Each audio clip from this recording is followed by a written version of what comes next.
Hey guys, Craig with Yard to Table Creations here, and I want to talk about something that I think every gardener suffers with, which is what the heck do I do with all this produce? Some examples of this are, in the winter garden we have kale and chard, and we've been eating greens for 4 months and you're getting kind of sick of it. Sometimes we run out of our ideas. We have the things that we are used to cooking and we cook all the time. If you're gardening regularly, you're probably in the kitchen cooking quite a bit, and you starts to feel a little bit stale. Squash in the summer garden is a really good example. These guys are prolific. And we all know that if you let this go another 2 days, it's going to be the size of a baseball bat. So what do we do with all this squash? We have 1, 2, 3, 4, 5, 6, 7 squash plants here. 8 squash plants. This is going to be a lot of squash. One of the biggest questions I get from most of my clients, friends and family is, what do I do with all of this? Part of what we do at Yard to Table Creations is we take my culinary knowledge and I try to impart that on anybody who needs it. Having that chef experience, having that culinary experience has really helped me figure out how to help others use everything in the garden. And one of my favorite ways to deal with way too much produce is pickles. Pickles are really easy to do. We're going to show you a quick pickle recipe. It's a really good way to store a lot of your produce for long term. It's also a really good way to give away your produce to other people, members of your community, your family, your friends, in a way that's a little bit more presentable and a little bit more palatable. Just showing up with an entire box of summer squash to your neighbor's house, you're basically just giving them the same problem that you had. Now they have too much squash and they're not going to know what to do with it all. And the worst thing that can happen is you put all this time and energy into growing these beautiful gardens only to waste, compost, or throw away whatever you couldn't use. We're all busy.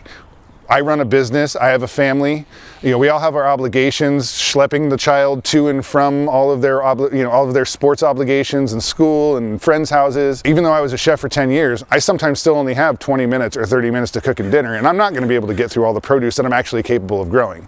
So we're going to show you one quick, easy way to make short work of saving your produce. Like I said, producing gifts, and just a way to store it on your counter in your refrigerator for long term so that you have it for later. All right, so we're here in the kitchen and we're going to show you how to do a quick pickle. Now this is called a quick pickle because it is not a fermented pickle. And the whole point of this video is to show you quick and easy ways to deal with excess produce. So we have some squash here, and this is just the very beginning of the season. This is only going to continue and the quantity is going to get much larger as the season goes on. So pickling, quick pickling in particular, is one of my favorites because it is literally quick and easy to do. All you really need, a basic quick pickle brine, is simply water and salt. Now you can add anything else you want to this for flavoring, so clippings of rosemary, any of your other herbs, some garlic cloves, peppercorns. You can go in any number of directions. You can go in kind of a Mexican flavor direction. You can go into an Asian inspired infusion of flavors. In this case, we're going to keep it pretty basic. You can see we have a good amount of stuff here if we want to make some spicy pickles. 1 habanero should do the trick. So what we're going to do is we're actually going to combine some water, some salt, some flavorants, maybe a little sugar if we want to sweeten it up a little bit. We're going to chop this up. We're going to throw it in the jars. We're going to boil this. We're going to pour it on top. We're going to seal it up, and we're done. I'm going to show you how to do that now.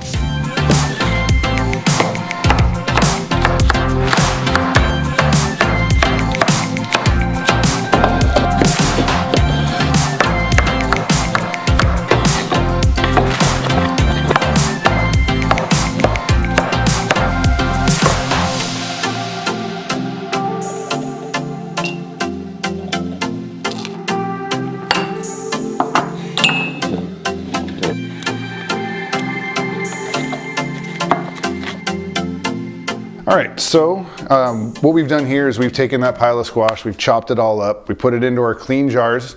Important to make sure that these jars are cleaned and sterilized before you use them. So we have ourselves set up.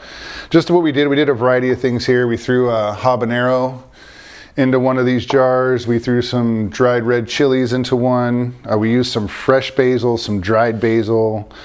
We threw in a couple of other peppers, and then we used some sprigs of rosemary from the garden. Now the purpose of this is to help you use things you have excess. If you grow rosemary, I can guarantee you have more rosemary than you could possibly use. So this is a good way to kind of go through some of it. This whole process works for almost anything. Obviously we all know pickled cucumbers, but you can pickle kale, you can pickle chard, you can pickle your squash, you can pickle your green beans, you can pickle basically anything in the garden. In this case we were using squash. So what we've got here is we've got 2 quarts of water. we've used about 1.5 cups of white distilled vinegar. Use just a couple tablespoons of salt, sugar, just to sweeten it up a little bit. I'm not a huge fan of super sweet pickles, but I like a little bit of balance. And then we used about 3/4 cup of salt. We put that all in the pot. We brought all of that to a boil. It's really important to bring this to a boil because part of the quick pickling process here is to have the hot liquid help par cook some of these vegetables. So between the salt, the sugar, and the hot liquid, that brine is actually going to par cook this while it's in the jar. After about 3 days of sitting in the jar, you've got pickles ready to go. So now we're just gonna take our hot pickling brine and pour it right over the top. Make sure you leave just a little bit of headroom in your jars, just a little bit of room at the top.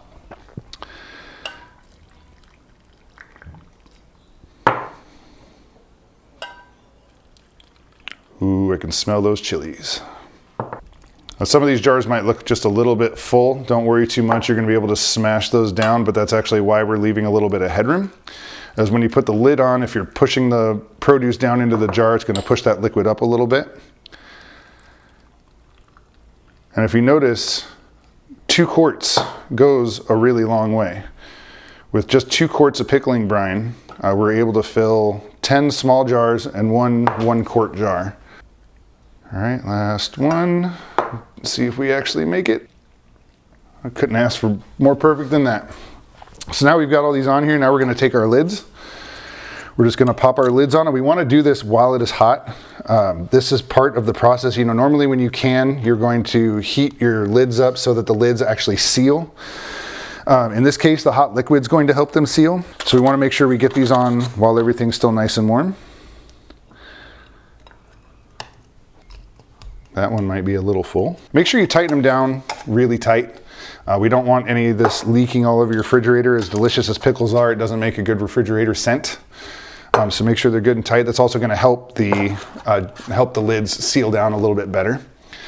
Once you get all these in the jar, we're gonna leave these outside on the counter for about 2 to 3 days. Once they sit on the counter for a couple of days, you pop these in the refrigerator and they're good for up to 6 months. One of the things that I really like to do with these jars, because as much as I love pickles, I'm not sure that I would be able to eat all of these pickles myself in a reasonable amount of time.